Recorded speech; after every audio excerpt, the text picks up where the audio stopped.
রিফাত, রমজান মাসটাকে এত ফজিলতের মাস বলা হয় কেন? কারণ আয়শা, রমজান এমন এক মাস যে মাসে আল্লাহ কুরআন নাজিল করেছেন। আচ্ছা, তাই নাকি? তাই বলে মানুষ এই মাসে এত কোরআন পড়ে? হ্যাঁ, এই মাসে কোরআন তেলাওয়াত করলে সওয়াব বহুগুণে বাড়ে। আমি শুনেছি রমজানে জান্নাতের দরজাও খুলে দেওয়া হয়। একদম ঠিক। রমজান এলে জান্নাতের দরজা খুলে দেওয়া হয়, জাহান্নামের দরজা বন্ধ করা হয়, আর শয়তানদের বেঁধে রাখা হয়। তাহলে তো নেক কাজ করা সহজ হয়ে যায়। এজন্যই তো এই মাসে নফল ইবাদত করলেও ফরজের মতো সওয়াব পাওয়া যায়। রোজার ব্যাপারে আলাদা কিছু আছে? হ্যাঁ, আল্লাহ নিজেই বলেন, রোজা তার জন্য, আর তিনিই এর প্রতিদান দেবেন। সুবহান আল্লাহ। আর গুনামাফের সুযোগ? যে ঈমান ও সওয়াবের আশায় রোজা রাখে, তার আগের গুনাহ মাফ করে দেওয়া হয়। লাইলাতুল কদরের কথাও তো শোনা যায় অনেক।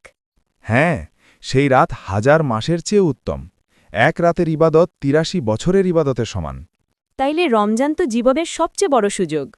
ঠিক তাই, এই মাস আমাদের তাকওয়া শেখায়, আল্লাহর কাছাকাছি নিয়ে যায়। আল্লাহ যেন আমাদের রমজান কবুল করেন। আমিন।